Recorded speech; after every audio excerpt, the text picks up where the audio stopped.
Shalom a todos, qué bueno es encontrarnos nuevamente en un nuevo estudio, sobre todo en este día tan importante para nosotros como es Shabbat.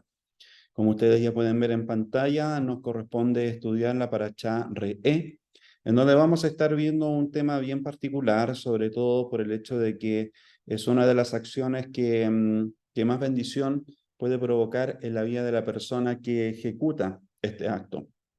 Por lo tanto, es bien interesante que nosotros vayamos desarrollando muy bien en nuestra vida este aspecto y sobre todo ir entendiéndolo de la forma en que tanto la Torá lo explica, como así también cómo es explicado por los sabios de bendita memoria, por el Midrash, etcétera, como así también por estudiosos mucho más contemporáneos.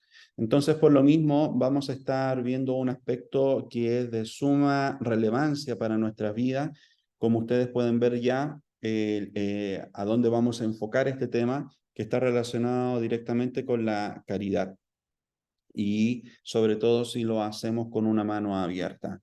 ¿Qué beneficios trae para nuestra vida? No solamente pensando en el hecho de poder hacerlo para recibir una recompensa, sino que es una mitzvah que tiene una recompensa en el mundo venidero. Por lo tanto, es acá en donde vamos viendo la importancia que hay en lo que ustedes pueden ver en pantalla, dar caridad con la mano abierta. Y así también, más adelante de este estudio, vamos a ir viendo otro aspecto que está relacionado directamente con el hecho de un enemigo, por así decirlo, de la caridad y que puede estar muy presente en la vida de las personas. Algunas quizás se dan cuenta, otras quizás no, pero claramente es un tema que sí o sí debemos ver en profundidad para que de esa manera podamos ser libres de todo tipo de consecuencias negativas que puede generar el hecho de no ser caritativos, de ser personas no dadivosas.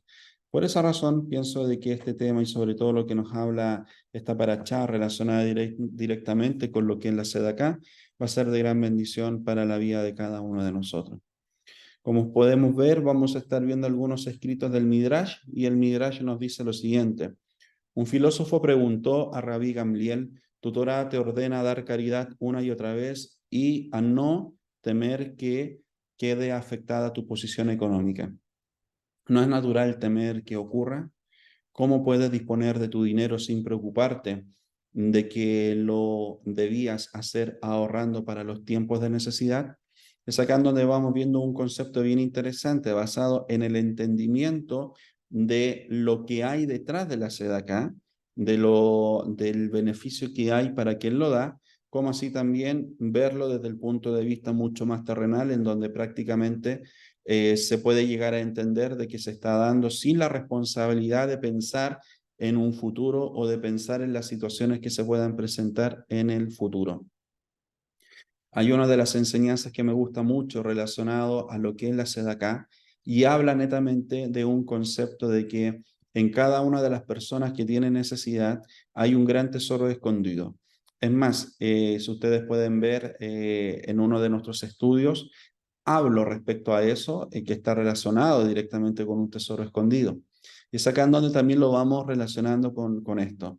Cada una persona que está en necesidad tiene un tesoro escondido que solamente lo puede descubrir quien le da sedacá a esa persona. Por lo tanto, no solamente está el beneficio para la persona que está recibiendo la sedacá, sino que también para quien la está dando. Y esto no se trata de que tu sedacá sea para calmar tu conciencia, para decir, oh, ahora yo me siento bien porque di sedacá. No, no tienes que pensar en ti mismo cuando tú la das, sino que tienes que siempre estar pensando en la necesidad de los demás. Y es ahí donde también está la línea muy delgada en donde la persona puede llegar a decir, bueno, qué bien me siento al darse de acá. Es ahí en donde ya está tu recompensa. Acá no se trata de sentir bien al momento en que tú das algo, sino que netamente se centra en la necesidad que está siendo cubierta por el acto que tú estás llevando a cabo en la vida de otra persona. Entonces, como ustedes pueden ver, el texto continúa diciéndonos de que el Rabí Gamliel preguntó: si te piden un préstamo, ¿estarías de acuerdo? Depende de quien lo pida, contestó el filósofo. Si el peticionante es un extraño, tendría miedo de perder mi dinero. ¿Qué pasa si el peticionante ofrece garantes?, preguntó Rabí Gamliel. Bueno, si supiera que son confiables, aceptaría, contestó el filósofo. Permítame preguntarle, siguió el Rabí Gamliel, si el peticionante ofrece como garante al jefe del gobierno, ¿cómo te sentirías? Seguramente le prestaría el dinero en estas circunstancias, porque estaría totalmente seguro que mi préstamo queda garantizado, afirmó el filósofo. Rabí Gamliel explicó: cuando alguien da caridad, en realidad extiende un préstamo garantizado por el creador del universo. Los escritos en Michelet 19:17 dicen: el que es benevolente para con los pobres presta al Eterno, y su buena acción le será recompensada. Dios compensará al benefactor en este mundo, retribuyéndole el préstamo, y reservará la compensación total para el mundo futuro. Nadie es más confiable que el Creador. Si Él garantiza devolver el dinero a un donante, ¿por qué alguien dudaría de dar caridad? Por lo tanto, es ahí en donde prácticamente está el concepto al momento en que nosotros estamos dando caridad a un necesitado. Se puede considerar prácticamente como un préstamo al Creador.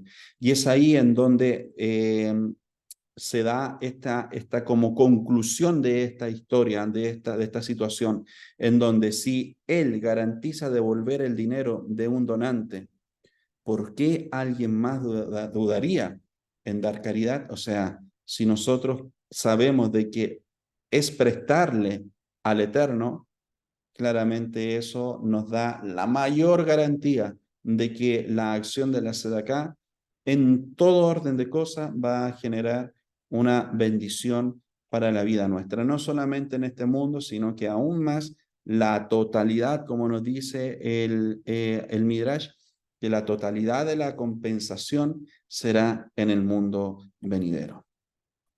Nadie jamás empobreció por darse de acá. Y eso es algo sumamente hermoso. ¿Por qué razón? En realidad ocurre todo lo contrario, según el versículo. ¿Qué es lo que nosotros podemos ver? Que en realidad ocurre todo lo contrario, como podemos ver también en pantalla. Al que da a los pobres no le faltará, pero el que oculta sus ojos recibirá muchas maldiciones. En cierta manera, en el buen chileno es como hacernos los lesos respecto a la necesidad de los demás. O sea, solamente pensar en lo que uno puede recibir o en la necesidad de uno, y sin pensar prácticamente en la necesidad que hay en los que están a nuestro alrededor. Por lo tanto, lo que nos dice el Michelet 28-27. Ya está relacionado directamente con lo que le decía anteriormente. Pero el que oculta sus ojos recibirá muchas maldiciones. ¿Qué es lo que entendemos de todo esto? Y basado también en el Midrash, de que Dios devuelve el dinero gastado en Sedacá, mientras que el dinero retenido del pobre eventualmente será perdido. Es ahí en donde la práctica también quizás la persona lo puede experimentar. Al momento en que no ha dado ese dinero destinado a Sedacá, no se da cuenta cómo ese dinero se va entre los dedos. No es un dinero que pueda fructificar, sino que prácticamente es un dinero que se va fácilmente de la vida de la persona. Entonces, nosotros vamos viendo de que Dios devuelve el dinero gastado en la sedacá, mientras que el dinero retenido del pobre eventualmente será perdido. Entonces, que Dios compensa a quien destina grandes sumas de dinero a caridad queda ilustrado también en lo que es en este Midrash. ¿Y qué es lo que nos dice este Midrash en particular? Rabí Elazar, Rabí Yehudá y Rabí Akiva estaban recorriendo el país para recaudar una gran suma a fin de sustentar a estudiantes de Torá necesitados. Llegaron a los alrededores de Antioquía hogar de Abba Yudán, un magnate famoso que contribuía con grandes sumas de dinero. Cuando Abba Yudán vio que llegaron los sabios, su cara se volvió pálida de vergüenza y tristeza porque había perdido todo su dinero y no podría ayudar a otros. Su esposa se asustó al ver que su aspecto cambió tan drásticamente y preguntó cuál era el motivo. Los sabios visitan el vecindario, le comentó a ella, y yo no puedo darles una donación. Su esposa, quien era más generosa que él, le aconsejó, vende la mitad del campo que nos queda y entrégales el dinero. Esto era un acto de piedad no exigido por la halajá. Cuando los sabios recibieron su donativo, lo bendijeron, que el Todopoderoso vuelva a resarcirte de tu pérdida. Más tarde, mientras Abba Yudán estaba arando, el lote de tierra que le quedaba, su boca cayó en un pozo y se rompió la pata. Cuando Abba Yudán se agachó para atenderla, Dios iluminó sus ojos y de repente vislumbró un tesoro enterrado en dicho pozo. Rebosante de alegría, exclamó, era para mi beneficio que mi vaca se lastimara. La siguiente vez que los sabios visitaron el vecindario preguntaron, ¿cómo está Abba Yudán?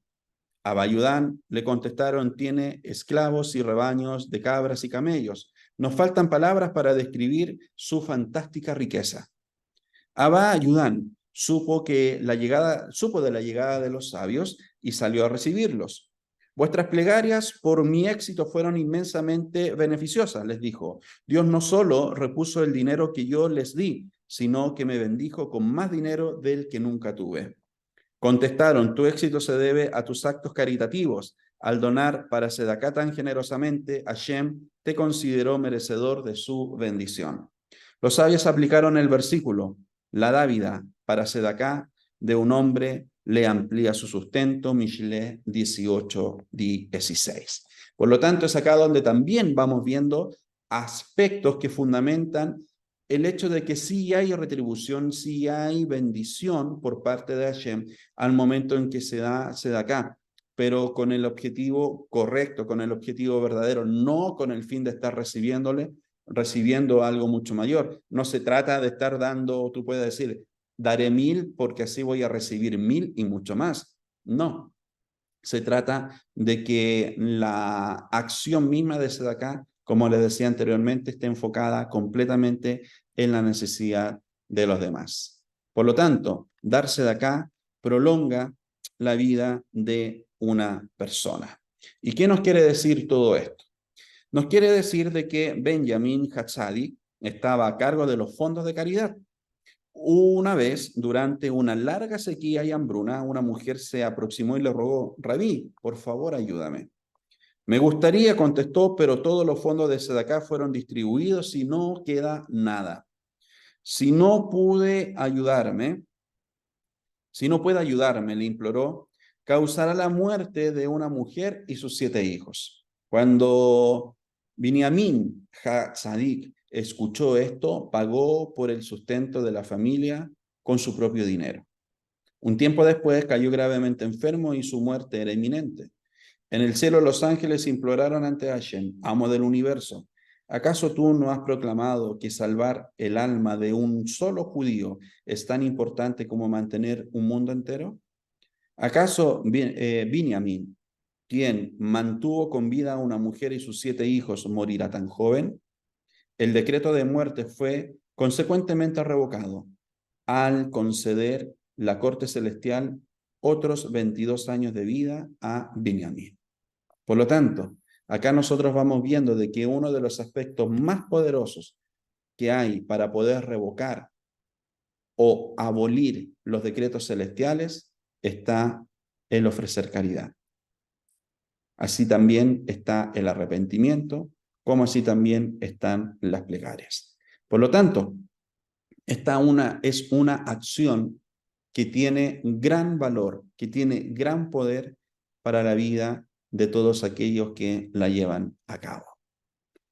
Por lo tanto, las siguientes alajot básicas pertenecen a la misbah de dar caridad. El monto que una persona da para Sedaká depende claramente de su ingreso. Cuanto más gana, mayor es su obligación.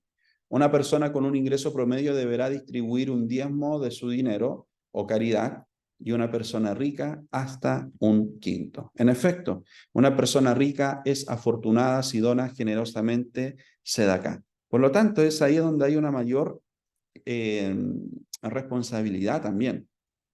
Somos testigos de muchas, por así decirlo, predicaciones, de varios predicadores, de varias personas que están detrás de un púlpito, de un altar, etcétera, y hablan mucho de lo que es la prosperidad. Además, hay algunos que están basadas sus enseñanzas en lo que es la teoría de la prosperidad.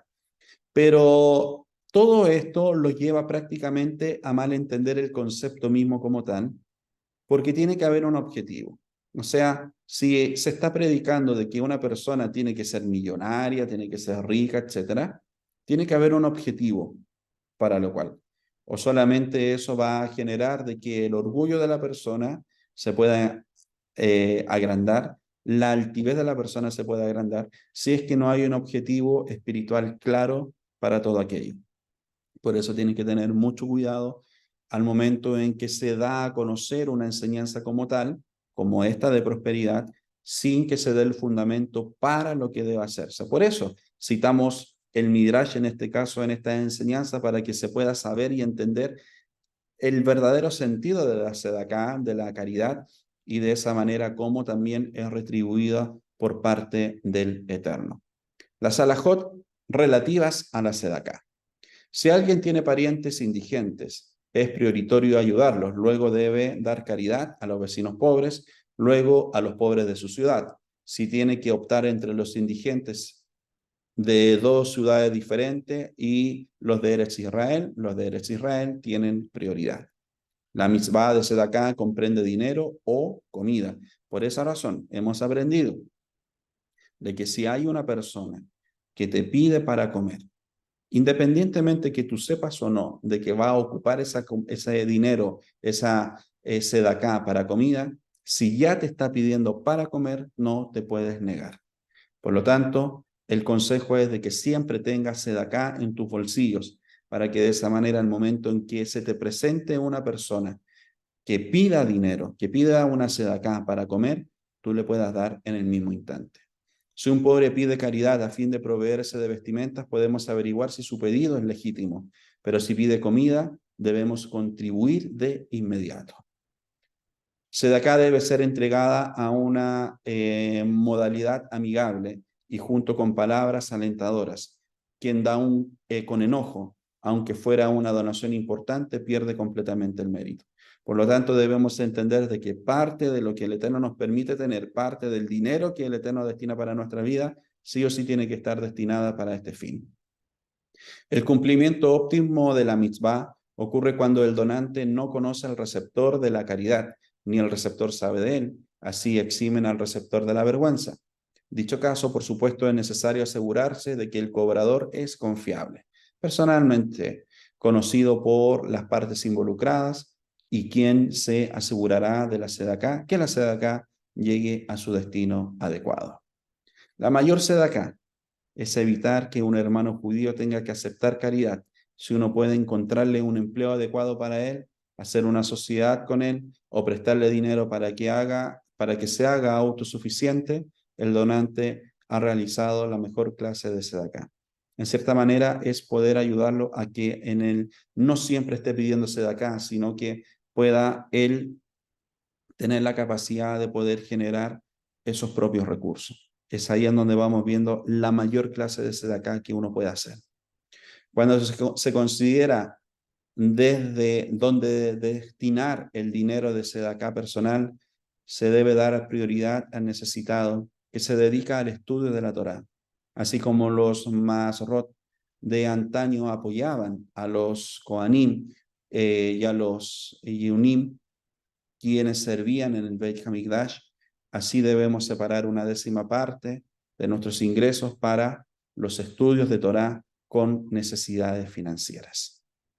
Por lo tanto, Rabbi Akiva no engañó a Rabí Tarfón cuando describió el hecho de darse de acá como una inversión en bienes raíces. Cuando una persona da de acá en este mundo, invierte en un hogar para su alma en el mundo por venir. Y la verdad es que eso es maravilloso, porque en cierta manera nosotros estamos entendiendo el concepto espiritual que hay en esta acción y claramente tiene que ser una parte fundamental en nuestra vida. Rambam describe, nunca vimos a 10 judíos residiendo en el mismo lugar que no hayan establecido un fondo de caridad. Nosotros, el pueblo judío, debemos asegurar el cumplimiento de la mitzvah de Sedaká de una forma superior que nos caracteriza como la semilla justa de Abraham, de quien Elohim declaró, porque yo sé que ordenará a sus hijos y a sus familias a dar Sedaká. Es ahí en donde prácticamente vamos viendo de que es un concepto que está permanentemente en la vida de cada una de los Bene Israel, en la vida de cada uno de los judíos. Por esa razón es fundamental e importante de que nosotros la podamos tener clara en nuestras vidas. Cuánta gratitud y alabanza le deben una persona al Creador por permitirle estar entre los que dan caridad a otros. Alégrate por eso. Alégrate por estar en ese selecto grupo que el Eterno ha determinado, escogido, para que podamos ser personas que dan sedacá. Entonces, acá nosotros, antes de ya de ir a lo que es un enemigo de la sedacá, que puede estar prácticamente en la vida de cada uno, y esperemos que no esté, pero que podría estar en mayor o menor medida, pero sin lugar a dudas de que si eres tú una persona que ha descubierto que está eso en su vida, es preferible de que puedas tomar acciones para que nunca más esté. Desde la destrucción del segundo templo, del Beit Hamikdash, Rabí Yohanan ben Zakkai, mientras montaba su asno en compañía de sus discípulos, notó la presencia de una mujer joven que se inclinaba para recoger los granos de cebada de entre los excrementos de un animal, del animal de un árabe. Ella se acercó a Rabí Yohanan y le imploró: Rabí, ayúdame. ¿De quién eres hija?, le preguntó Rabí Yohanan ben Zakkai. Ella contestó: de Nagdimón ben Gurión. Sorprendido le preguntó: ¿dónde está toda la fortuna de la casa de tu padre? Nagdimón ben Gurión era uno de los hombres más ricos de Jerusalén antes de la destrucción del Beit Hamikdash. Rabí, contestó ella: ¿acaso no hay un proverbio en Jerusalén? Quien desea conservar su dinero debería seguir dando caridad. Perdimos todo nuestro dinero porque no prestamos atención a dicho consejo. ¿Y qué pasó con el dinero de tu suegro?, preguntó Rabí Yohanan.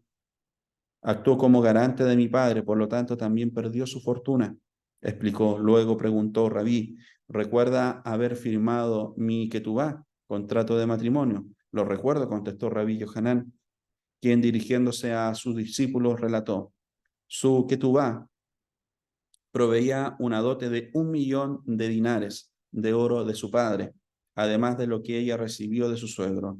Rabí Yohanan lloró por el severo castigo impartido por Dios a la nación judía y exclamó: cuando el pueblo judío cumple con la voluntad de Dios, Él los eleva a los niveles más altos, si no, los hunde en las mayores profundidades. Cuando la joven mujer afirmó que su padre había perdido su dinero por no haber dado caridad, no era porque consideraba que no daba nada. Todo lo contrario, hizo muchas obras de caridad. Por ejemplo, era conocido por el hecho que cuando Nacdimón salía de su hogar hacia el Beit Hamidash, sus sirvientes desplegaban alfombras frente a él y éstas eran regaladas a los pobres. En realidad, ella sugirió que la pérdida de su fortuna se debía al tamaño de sus contribuciones, que no eran proporcionales a su inmensa fortuna. La gente dice: la carga que uno coloca sobre un camello depende de su fortaleza. Dios espera que una persona dispense caridad en proporción a la abundancia con la que fue bendecida. Por lo tanto, en efecto, una persona rica es afortunada si dona generosamente sedaká. ¿Cuál es un enemigo de la sedaká? Y claramente nos encontramos con el afán en cada uno de la vida de las personas. ¿Por qué razón? Porque a través del afán se puede generar esa especie de necesidad futura en donde la persona solamente quiere asegurar su estado en el escenario de esta tierra, y si da sedaká puede pensar de que es una salida importante de sus recursos y que a la larga las podrían dejar desprovista de bienes o recursos. Por lo tanto, es acá donde entendemos de que la sedaká corre un grave peligro en la vida de la persona si esta persona está siendo influenciada por el afán. Mateo 6:14 nos dice: así que no os afanéis por el día de mañana, porque el día de mañana traerá su afán, basta cada día su propio mal. Uno de los secretos del misticismo judío es que nada se adelanta ni nada se atrasa, todo tiene su tiempo. Y esto es algo que debemos aprender cada uno de nosotros. No es por la mayor cantidad de cosas que tú hagas que los resultados se van a adelantar, sino que basado en este misticismo entendemos de que cada cosa tiene su tiempo, cada cosa tiene su lugar. Esto permite tener conciencia de la eternidad en el tiempo y llega a conocer que por mucho afán que tenga, no adelantará ni retrasará nada. Todo está establecido en su propio tiempo. Por lo tanto, la persona que vive prácticamente con ese afán excesivo, y que hoy en día también nosotros lo podemos ver en esta sociedad, en donde todo tiene que ser inmediato, todo tiene que ser para hoy, todo tiene que ser prácticamente instantáneo, genera que la persona se agobie, que la persona esté completamente preocupada, que prácticamente pierda el enfoque de las cosas importantes, que en cierta manera puede vivir en un mundo de fantasía, basado muy lejano a lo que es la realidad de su vida. Por esta razón vemos como Yeshua está, a través de este texto que hemos leído, está entrenando a cada uno de sus discípulos para que se alejen completamente de ese tipo de vida o de ese tipo de pensamiento que es el afán, con el fin de que estos puedan aprender a canalizar todo ese estrés que pueda generarse hasta llegar al más mínimo nivel de este. Por esa razón, lo que nosotros estamos recibiendo, lo que los discípulos están recibiendo como enseñanza en este instante y lo que nosotros podemos entender está relacionado directamente con un objetivo claro en la vida, con tener los ojos en un objetivo completamente correcto y no incorrecto, como lo podemos ver en el caso del afán. ¿Por qué razón ocurre todo esto? Porque sí, así también los discípulos tienen un afán en sus vidas, cuanto más también todos los Bene Israel, o sea, o más bien dicho, cuanto más todos los judíos que están presentes en el siglo I, como así también en esta época. Todas las cosas nos son dadas desde el cielo, incluso el mal diario. El afán cotidiano o del afán cotidiano debemos aprender para transformarlo en una oportunidad para crecer. Por lo tanto, el afán por los tesoros terrenales. Y es aquí en donde está el grave distractor y así también el peligro para la sedaká. Mateo 6:19. Seguimos. No os hagáis tesoros en la tierra donde la polilla y el orín corrompen y donde ladrones minan y hurtan. Entonces, ahí sacando dónde está la enseñanza para el discípulo. El principal factor del afán es la acumulación de las riquezas en este mundo. Por ende, Yeshua, a través de su enseñanza, está guiando a los discípulos a llevar sus ojos, su mente y corazón hacia los mundos superiores o incorruptibles.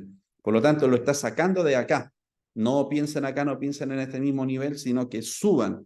Y al subir prácticamente van a poder entender mejor las cosas y saber de que toda recompensa mayor viene o está reservada en el mundo venidero.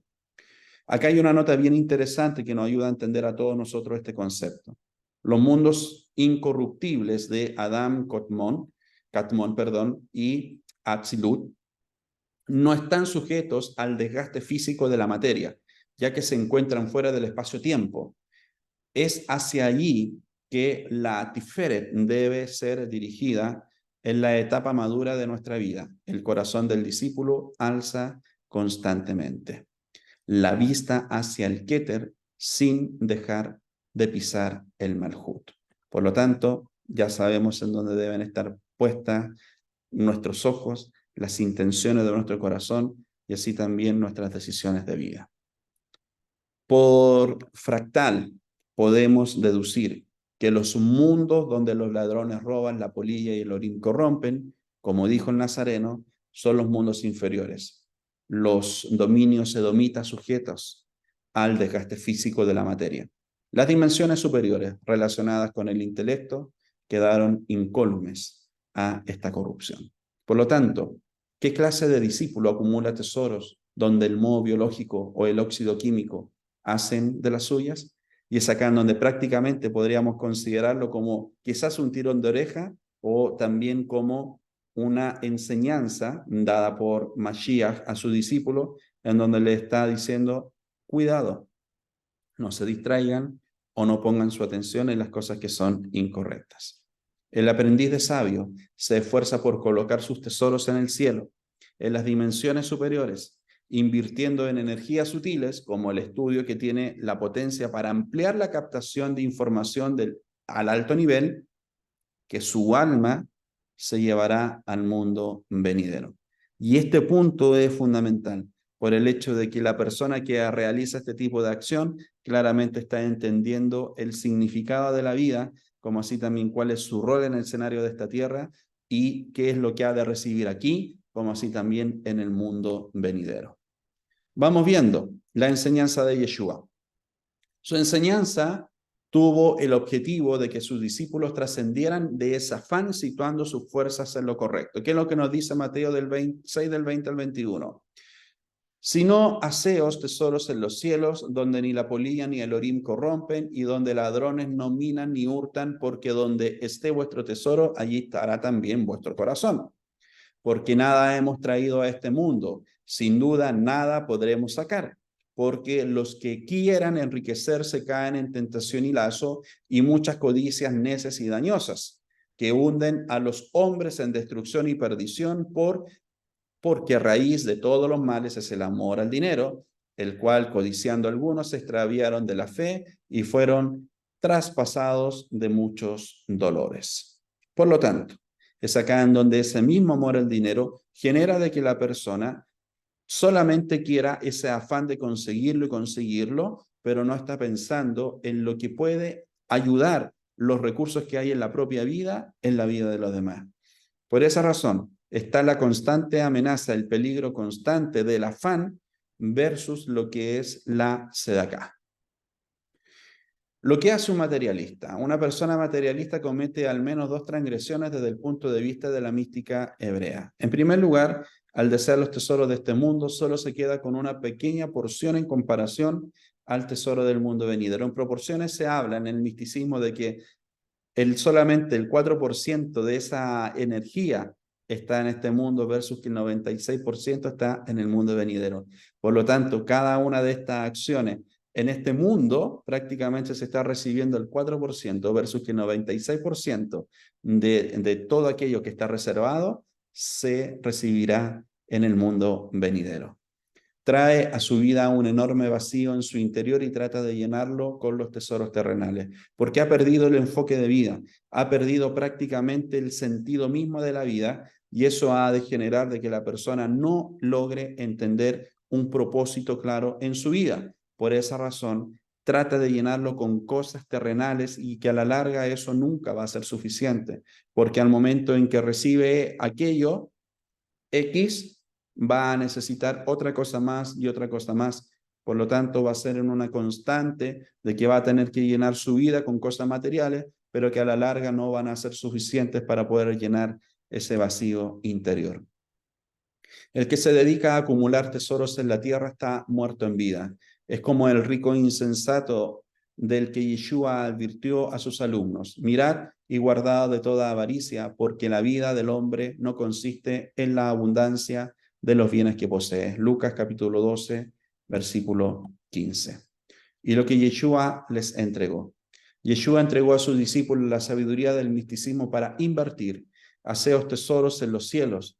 Inviertan en esa vastedad invisible, pero perceptible a través del vacío del alma. El que trabaja por los tesoros del Keter situará su energía de su yo interior en Tiferet, en el ascenso constante hacia la luz. Por lo tanto, es acá en donde vamos viendo todos estos conceptos de la Sedaká y el peligro que hay presente, el riesgo que hay presente en la vida de cada una de las personas que está viviendo en afán. Todo esto nos ayuda a poder entender el concepto mismo de los recursos que vienen a nuestra vida y cómo así también debemos distribuirlo. De la forma en que debemos hacerlo sin enojo, sin tristeza, sino que hacerlo con alegría, como así también con gratitud.